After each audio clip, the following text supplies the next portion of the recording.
Hi, this is part two of the Motown Pop and Southern Soul PowerPoint presentation. We're picking it up with slide number 5 on Motown girl groups. Most predominantly and important and popular of the Motown girl groups of the early 1960s was the Supremes, led by the phenomenal singing voice of Diana Ross. They had several hits, mostly composed by the Motown songwriting trio of Holland, Dozier, Holland. They wrote for many of the Motown groups, but the Supremes' hits by Holland, Dozier, Holland, led by Diana Ross, include tunes like Baby Love, Where Did Our Love Go, Stop in the Name of Love, and You Can't Hurry Love. All huge charts in both the R&B and the pop charts at this time. A great example of how Motown was appealing to audiences, diverse audiences all throughout America.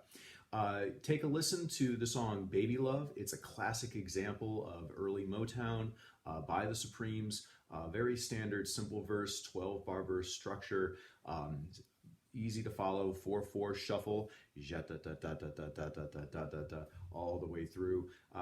Nothing too out of the ordinary, except for some interesting strong percussion where they use some 2x4 wood planks to get a heavier backbeat sound with the rhythm section.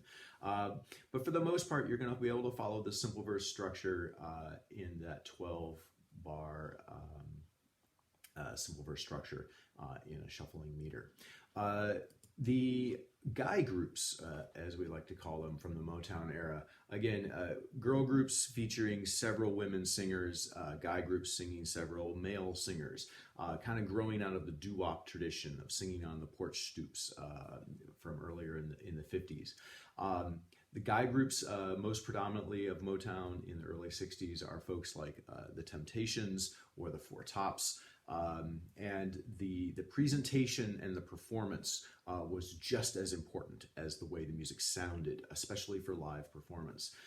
The Temptations were especially noted for having very athletic dance moves, not just hand motions, but a lot of fancy footwork and very kinesthetic motions that were choreographed to go along with the way they performed some hits, such as The Way You Do the Things You Do, My Girl, Get Ready, Ain't Too Proud to Beg, and later in the 70s, Papa Was a Rolling Stone. We'll come back to Papa Was a Rolling Stone in a later chapter when we get into 70s evolutions of Motown, but The Way You Do the Things You Do from 1964, a great example of the Motown early guy group sound from 1964, featuring Smokey Robinson, the writer and one of the lead performers of this tune. Another example of a song in simple verse in a 4/4 shuffle meter.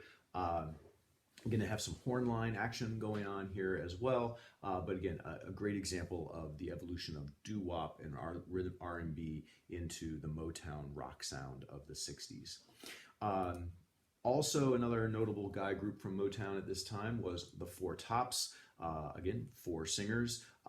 And like many of these groups, Holland, Dozier, Holland is going to be writing many of their songs. And the membership for a lot of these Motown guy groups is going to shift. There's going to be more than just the original 4 members. Membership is going to be completely updated as the years go along. But the Four Tops kind of have their set repertoire list, just like the Temptations and the Supremes have their set repertoire lists. For the Four Tops, some of their notable hits included Holland, Dozier, Holland songs such as Baby, I Need Your Lovin', I Can't Help Myself, and Ain't No Woman Like the One I've Got. Again, they, like the Temptations, will keep on going into the 70s and even thereafter, and will come back again in later chapters. Some other big names that are coming out of Motown, as you're going to notice, we're talking about Diana Ross, Smokey Robinson, also Marvin Gaye and Stevie Wonder. These are two really of the most significant solo artists, Marvin Gaye and Stevie Wonder, to come out of Motown. Rather than being a part of a guy group or a girl group, these musicians tended to front their own band or do duets or partnerships with other solo artists. Marvin Gaye is a great example of an artist who starts in the gospel soul tradition. Again, he will also come back in the 70s music in the way that he evolves his career. Stevie Wonder is going to start as Little Stevie Wonder, a young blind boy who is quite talented on the vocals, and the harmonica is the first instrument that he becomes notable for. But he becomes notable as a teenager, as a young person who is improvising and leading soul hits in the early 60s. In another era, I would have been able to share a really classic cut from one of his live performances of a song called Fingertips, where even the members of the band weren't always sure what Stevie Wonder was going to improvise next. There's a great story where Stevie Wonder was improvising on the harmonica, and the band had been so used to doing this tune Fingertips with him that they thought, this is it, the song's over. And the bass player apparently was in such a rush to get to his next gig, or for some reason decided, that's it, I'm packing up and I'm leaving, I'm getting out of here, because he thought that was it, the song was over. But Stevie Wonder kept playing, improvising, and went around for another take, and you can literally hear the bass player running back on stage and shouting, what key, where did we go this time?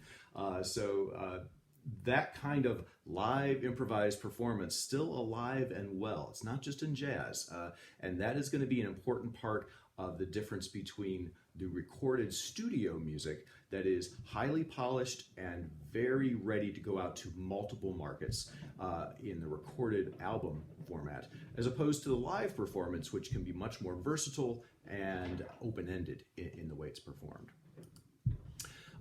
Getting away from the Detroit Motown sound, a nice segue that's going to lead us into the Southern Soul at the end of this chapter is an investigation of R&B coming out of Chicago. Now, Chicago has a lot of different record companies that are going to be growing out of the 50s, actually from even earlier than that, with jazz and blues music. I'm thinking specifically of record companies like Chess Records, VJ, OK, or Brunswick Records. All of these Chicago R&B record companies are going to be strong proponents of not just R&B music and rock music in the 60s, but going back to earlier blues music before that. And Chicago is going to be, I think, an important place to focus on because it's different than the Motown sound, and it has a lot more of these smaller independent record companies that are going to be supporting their local blues and R&B music. A great example of Chicago's R&B sound is the music of The Impressions, led by Curtis Mayfield. He's their lead songwriter and lead guitarist. And a lot of the music of The Impressions is going to represent several of the things we've been studying about the shift from gospel music to soul music, about the rise of the civil rights as a topic and theme in a lot of the 60s music, especially coming out of R&B, Motown, or Southern Soul. So when you're listening to the Impressions song People Get Ready from 1965, written by Curtis Mayfield, listen for some of these elements. You're going to hear gospel references, such as the use of a plagal cadence. A plagal cadence is is often used at the end of a church hymn. Sometimes if you've heard a church hymn that finishes with Amen, that chord ending at the end of a church hymn is called a plagal cadence because it finishes on the fourth scale degree to the first rather than the standard fifth scale degree to the first, a dominant cadence. Most of the cadences you hear at the end of most pop songs are going to be a dominant cadence.